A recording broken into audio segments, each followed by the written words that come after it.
Hello, fifth graders. You are going to receive a link for a Padlet. You will follow that link and you will see exactly this page.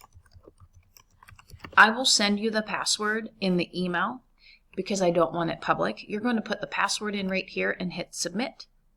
And then you're going to see an LMDES fifth grade farewell wall. Pretend that this is the back of a yearbook. We're not going to have the opportunity to sign yearbooks for each other this year.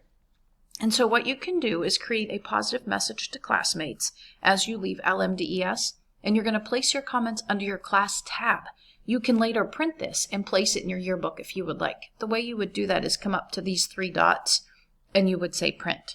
So if I want to make a message, if I'm in Miss Amato's class and want to make a message, I'm just going to hit the plus sign here and then I'm going to type in my message. You can do a little exploring. You will see that I do have to approve your message because we want to make sure that they're positive and polished for school. But enjoy this and leave memories and kind messages to those in your class and around the school. Again, please do post under your class teacher's name.